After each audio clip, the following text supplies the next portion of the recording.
वालेकुम student, welcome back to my YouTube channel knowledge gateway. आज के हम इस वीडियो में सेकेंड ईयर फिजिक्स की न्यू बुक के unit 17 second law of thermodynamics के एमसीक्यू सॉल्व करेंगे। So without wasting any time हम अपने एमसीक्यू स्टार्ट करते हैं। सो फर्स्ट ऑफ ऑल मैं स्टार्ट करती हूँ एमसीक्यू नंबर 1 से, which is saying that or asking that a frictionless heat engine can be 100% efficient only if its exhaust temperature is, एक heat engine का 100% efficiency उसकी होगी अगर उसके एग्जॉस्ट टेम्परेचर का टेम्परेचर होगा 0 डिग्री सेल्सियस। इस पे हमेशा एक हीट इंजन 100% एफिशिएंट होगा। अच्छा, सेकंड क्वेश्चन पूछ रहा है अ refrigerator with its door open the temperature of the room will be. अगर मैं एक फ्रिज का डोर ओपन कर लूँ तो उसके रूम का क्या टेम्परेचर होगा। वैसे तो कुछ लोग सोच रहे होंगे कि रूम ठंडा हो जाएगा, एसी वाला माहौल बन जाएगा। ऐसा नहीं है। जब भी आप फ्रिज को एक रूम में प्लेस करते हैं तो उस रूम का टेम्परेचर राइज होता है, यानी हीटिंग हो जाती है। तो इसका करेक्ट आंसर होगा ऑप्शन नंबर ए, राइस। क्वेश्चन 3 है विच device is not used in a diesel engine. हमेशा एक स्पार्कलिंग प्लग कभी भी हम एक डीजल इंजन में यूज़ नहीं करते हैं। इसमें कंप्रेशर की इग्निशन होती है, इसलिए we never use this thing sparkling plug. और क्वेश्चन नंबर 4 है which one of the following process is irreversible. तो एक केमिकल एक्सप्लोजन इरिवर्सिबल होता है। इरिवर्सिबल प्रोसेस कौन सा होता है जो हमेशा अपनी स्टेट में वापस आ जाते हैं। जैसे इक्विलिब्रियम केमिस्ट्री में हम पढ़ते हैं A+B हमेशा 2C के बराबर तो होगा, लेकिन 2C हमेशा कभी कभी इक्विलिब्रियम में इरिवर्सिबल होता है। इरिवर्सिबल हो जाता है, वो होता है हमारे पास रिवर्सिबल रिएक्शन। बट इरिवर्सिबल में ऐसी कोई भी बात नहीं होती। इरिवर्सिबल वो रिएक्शन होता है जो वापस अपनी फर्स्ट स्टेट पे नहीं आ सकता है। लाइक ये केमिकल एक्सप्लोजन एक ऐसा रिएक्शन होता है जैसे अमेरिका ने जो जापान पे एक्सप्लोजन करवाई थी मिसाइल वगैरह का, या फिर न्यूक्लियर फिजन फ्यूजन करवाया था, उसका अभी तक उन पर असर चल रहा है।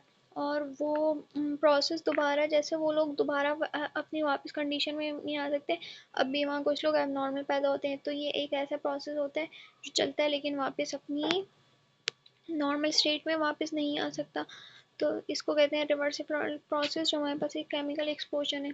क्वेश्चन नंबर 5 है according to second law of thermodynamics 100% of conversion of heat into work is not possible.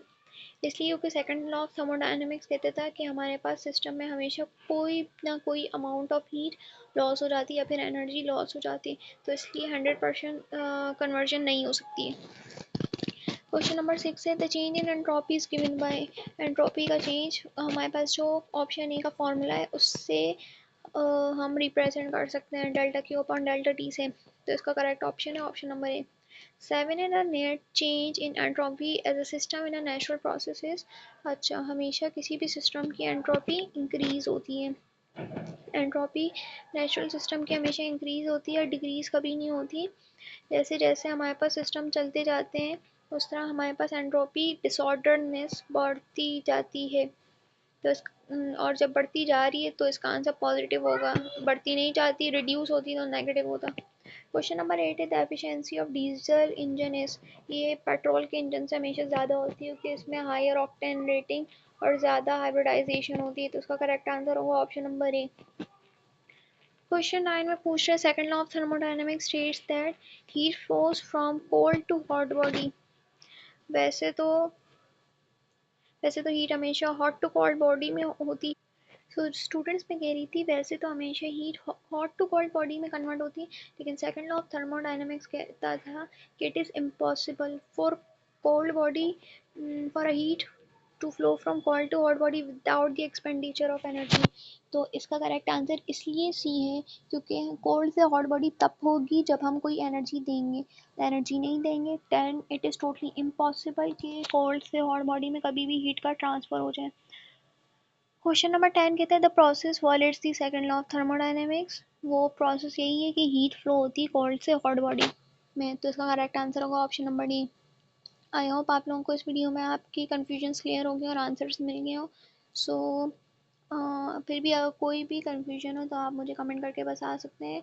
I will try to make it easy for you. I hope आज की वीडियो आपको पसंद आई हो। अल्लाह हाफिज़।